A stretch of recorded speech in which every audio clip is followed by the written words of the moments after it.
The Paragon of Man, Smoke Pit Fairy Tales Part 3. Chapter 4, Sealed Fate.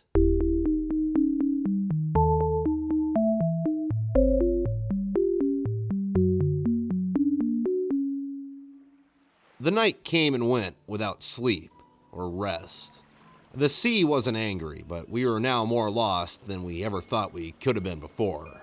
Poseidon's cold whiffs broke through our coats and shivered our bones. When the sun rose enough behind the clouds to show the horizon, I saw no land in any direction. Doc sat alone, staring into the waves. The gray crest splashed against our hull. "You all right, dude?" I asked as I leaned against the rail beside him. No. Yeah, I guess that was a stupid question. We were silent for a few minutes. No one had anything left worth sharing. I fumbled for a cigarette. The wind was just bad enough to make lighting it up a pain in the ass. The breeze wouldn't be as bad if there was somewhere to hide from it out here. Hank, if we make it home... If? Doc, I'm going home. I think we've already proven that with the whole deal with the dungeon in Iraq thing. Well, when the two of us make it home, what are we gonna tell our wives? That shit sucked since we left and we should have shot ourselves in the foot before we went?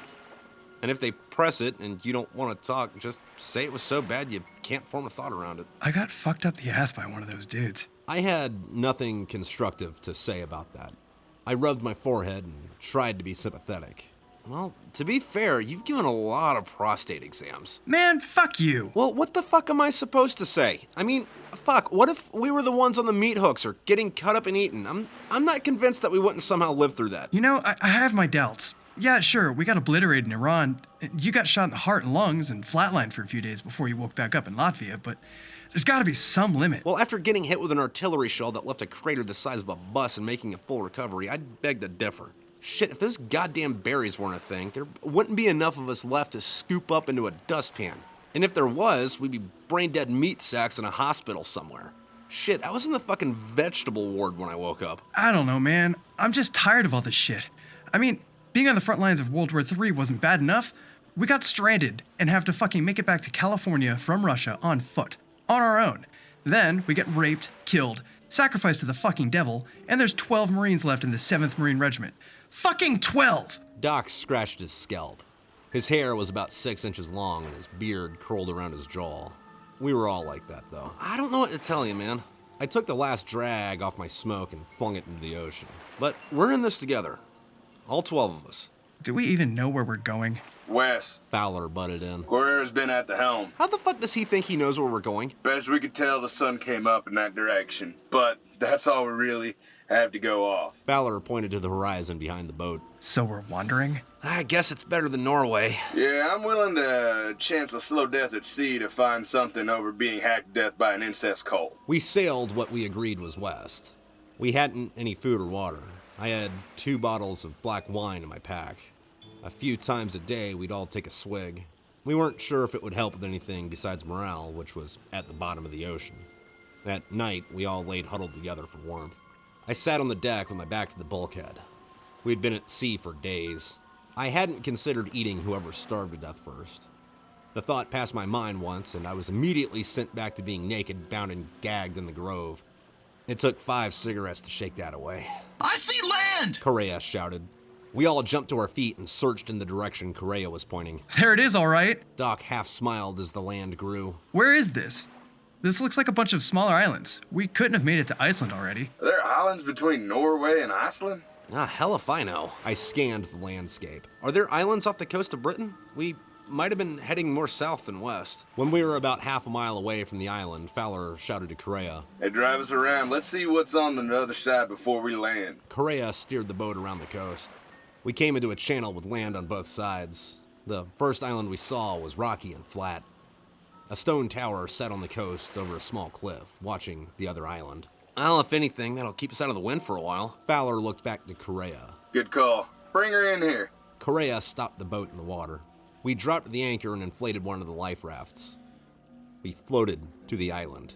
The shore was crowded with hundreds of seals resting on the rocks. That looks like dinner to me. Doc checked his AK's magazine. Yep, eating seal tonight.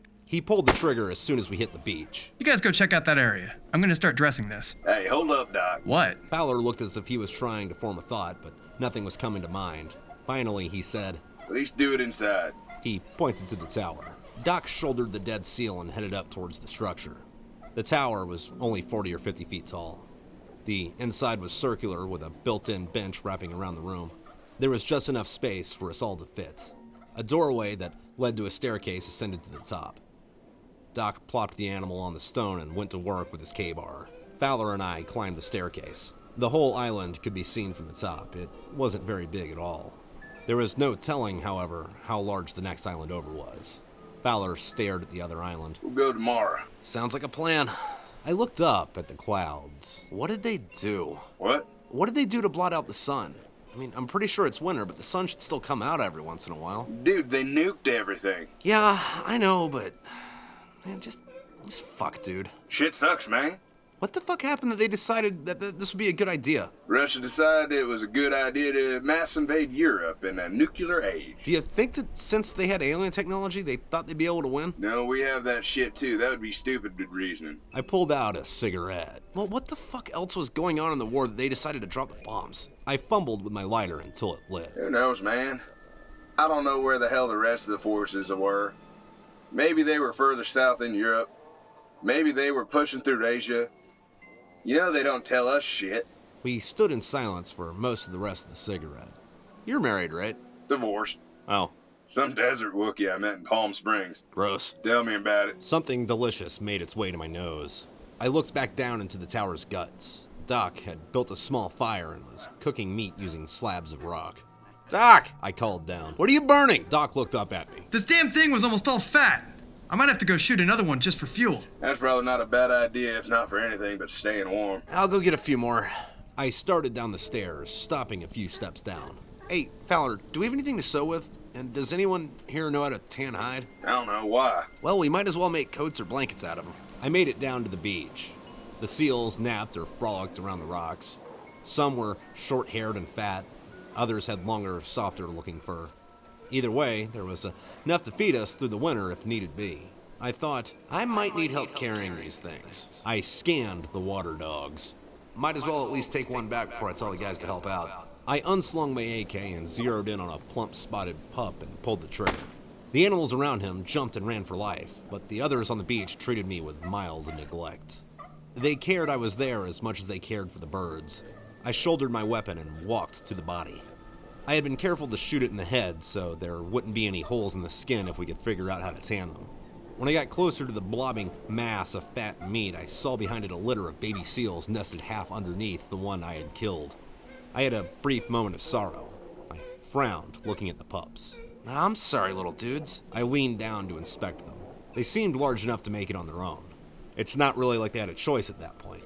Ah, damn, I didn't know this one would have little ones. I extended my arm to pet one of them. Their big black eyes stared me down. Sorry I killed your mom. When my fingers touched the baby seal's head, he jerked around and sank his teeth into my arm. Son of a bitch! I shook my arm in an effort to free myself. The seal stayed hooked to me. Get off, fucker! The animal growled. I pulled my tomahawk out and thumped his head with the handle. Stunned, he let go. I pulled away the axe and cradled my arm. Fucking asshole! I spat at the seals. They returned evil snarls. Fuck it. I squatted down to lift the one I had shot. Before I could get it a foot in the air, the litter howled and bit into my legs. I hoisted the animal a little higher and dropped it on my attackers. The three of them avoided being crushed and persisted their assault. Rage boiled up from the pit of my soul. I bashed their brains into the rocks with the butt of my AK.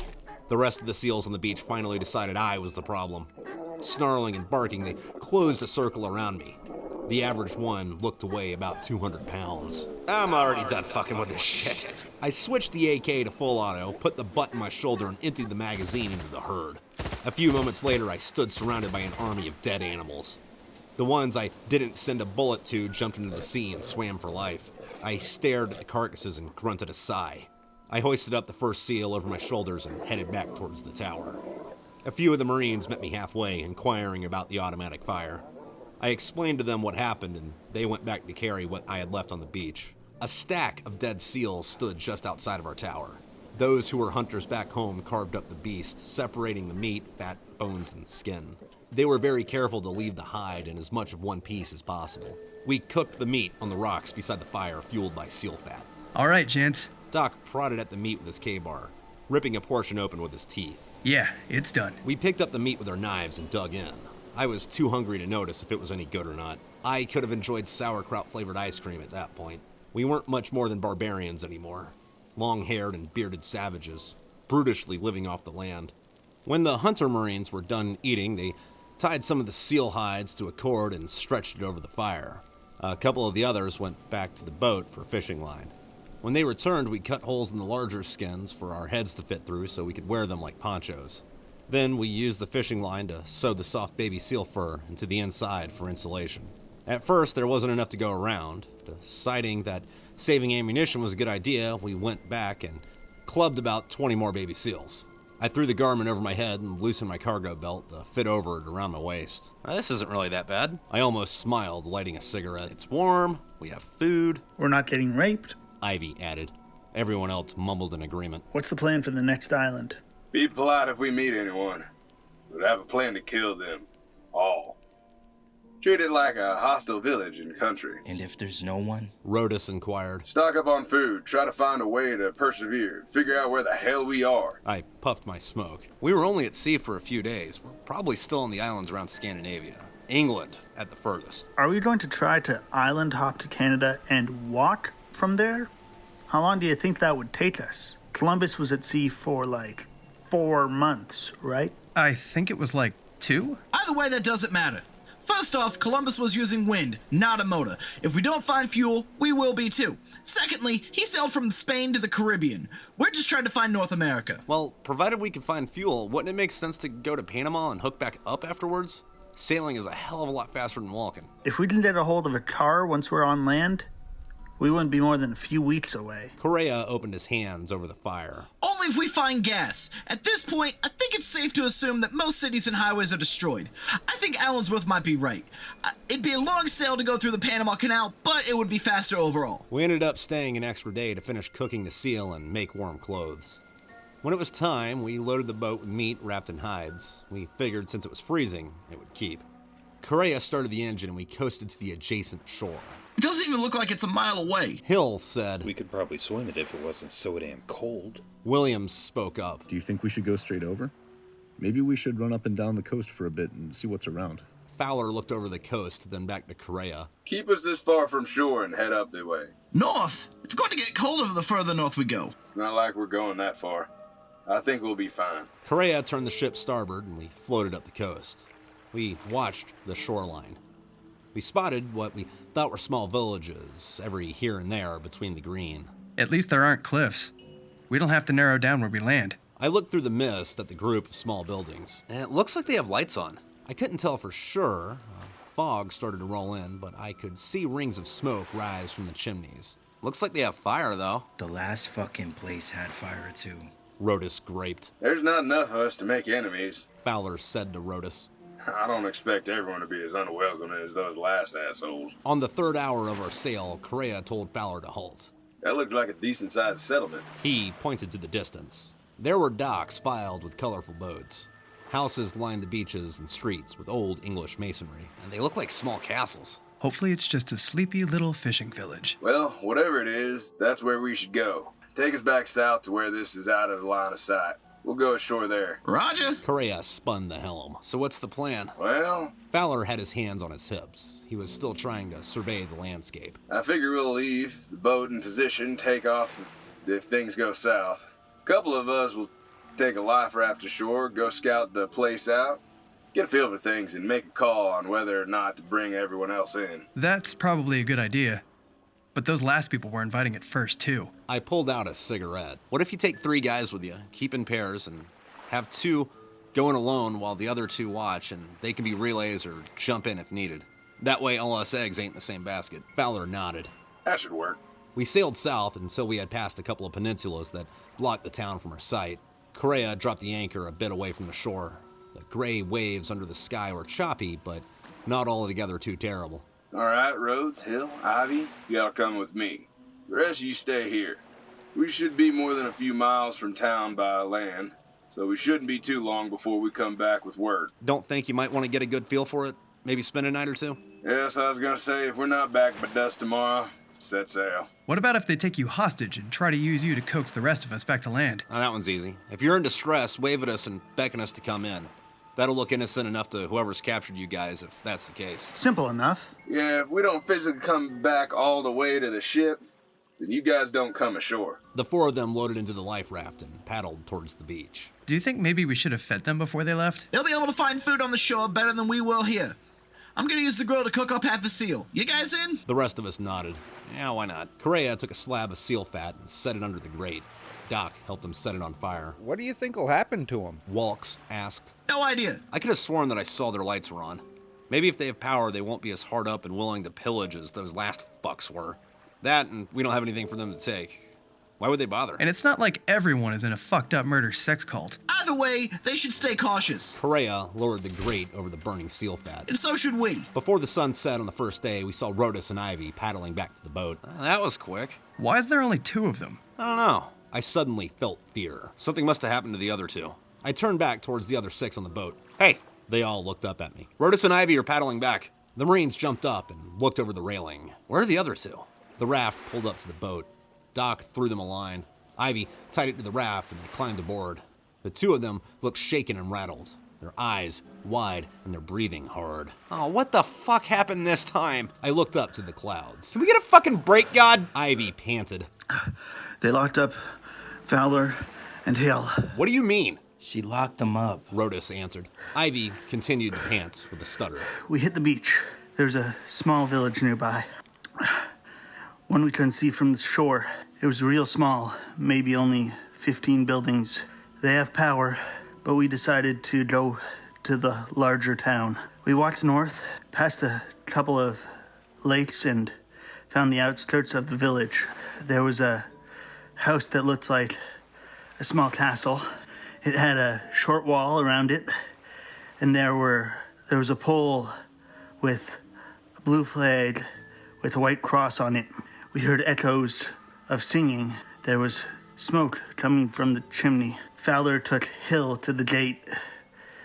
We stayed low in some bushes and watched from a couple 100 feet back. Fowler and Hill were met at the gate by a woman. They talked for a few minutes and then were led inside. We could see that they were sat down through one of the windows. She brought them wine and cheese. Then after Fowler and Hill fell over limp and the woman and someone else dragged them off. Then we hightailed it back to the beach, jumped into the boat, and started rowing. What was all that about them being locked up? Either they locked them up or killed them.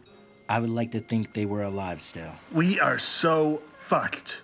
Everyone's out to kill us, and we're never going to make it home. We stood silently for a minute.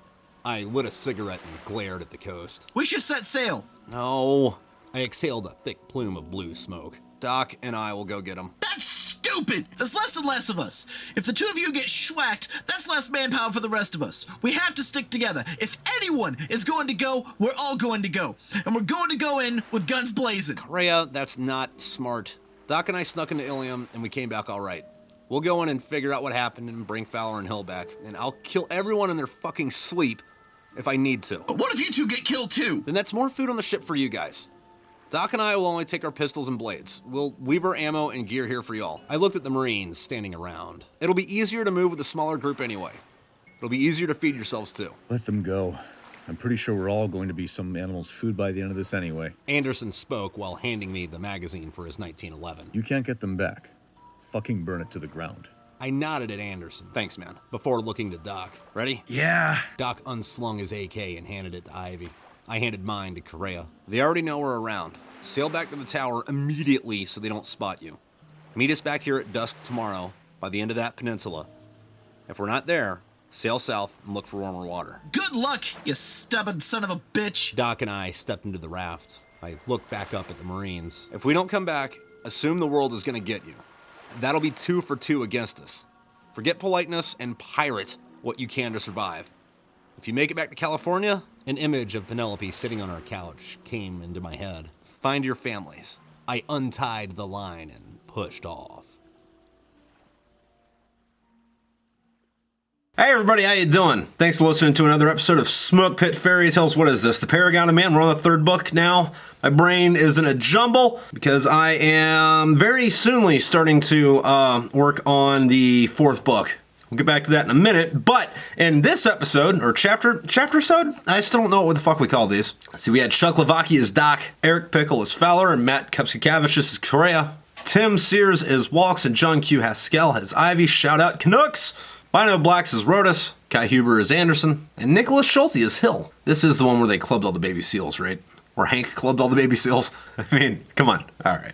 Anyway, I would like to thank you for tuning in, and I would like to thank everyone who's gotten a war chest, which is either the first 6 of these books or the second set of these books, or all of them, depending on which one you get, because the War Chest Mark 1 is the first 6, the Mark 2 is the second 6, and the crate's all of them, and it's got patches and cards and stickers and all that. But I'd like to thank everybody who's gotten one of those. I'd also like to thank everyone who's being patient with me over on Patreon. Thank you for supporting the channel, and Patreon, I guess. But back to the fourth book and Patreon, I guess. So these are scheduled over here on YouTube, and, you know, I'm sure I've talked your ear off about how you get them, or I upload them onto Patreon as soon as I get done with them. What's today, the 23rd? Today's the 23rd. Okay, cool. Anyway, I'm not going to start editing the fourth book until I have all of the voices in. That way, if I have to go back and replace anybody or anything, I don't have to, like, re-edit them out, because that's a monumental pain in the ass. However, let me check my thing real quick. What is this? Oh, that's from... I do have all of the voices out and assigned. I should have done this before I did that. And of the about 70 voices in this book, or in the fourth book, I have all but 14 of them completed.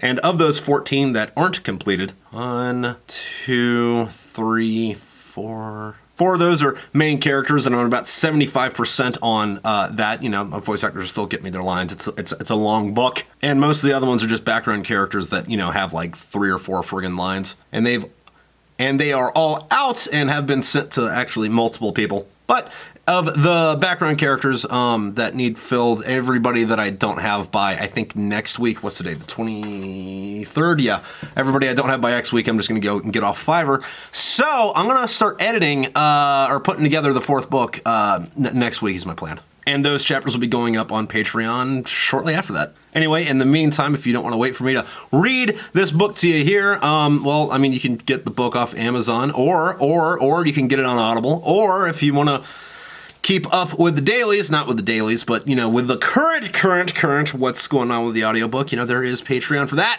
All right, well, you guys, y'all have a good rest of your week. I will see you next Wednesday. Same bat time, same bat channel. And thank you all again. I'm glad you're enjoying the show. All right. You have a good one. Ciao. Yeah, but we're still talking here with this, right? Okay. All right. Talking to the box, Trip. Talking to the box. It'd be a longer sail to... God damn it. Oh, bitch, come on. Dude, work, bitch! Fuck! So this is part 1 of chapter 4 for the Ivy script for Smoke Pit Fairy Tales book 3, because the monologue is really screwing with me right now. I like chapter 4 because this is one where they first had the idea to go to Canada, because Canada is fun. So yeah, I really like this chapter, but just the monologue's messing with me, so I'm going to record them in 2 separate parts, because that's easy. I got fucked up by the ass. Yeah, I couldn't get that line right. Serious time. The less and less of us. God, moo. Correa started the engine, and we coasted to the adjacent soar. We went to the other soar. Thanks. That's stupid. There's less of us. God damn it. I got fucked up the ass, but I really can't fucking say this line. Jesus. All right. I'm fucking this line up the ass. Correa started the engine, and we coasted to the adjacent shore. Adjacent shore, Trip! Fucking say it! You know, I have my doubts. Yeah, sure, we got obliterated in Iran, but you got shot in the heart and lungs. So you know, I fucked this up. Correa, take us back south to where this is blah, blah, blah, blah, blah. How the fuck does he think you know where he knows? Do he know where you go? Do you know the way? Correa started the engine, and we coasted to the adjacent. How the fuck does he think he know where... I really can't say it knows. I don't really know how to say this name, Hank. Doc, fucking Trip, whatever the fuck your name is. How the fuck does he think he knows where he... Oh, wow. Jesus. All right. I'll get a second take on this at least. Get a feel for things. Make sure... How the fuck does he think he knows where he's going? Nailed it! My God, that wasn't even my line. Correa started the engine, and we coasted to the adjacent. What about if they take you... Yeah, try to say it with different inflection, and then you can't say it at all. Hopefully it's just a sleepy little fishing village. Jesus Christ, Trip, learn to talk.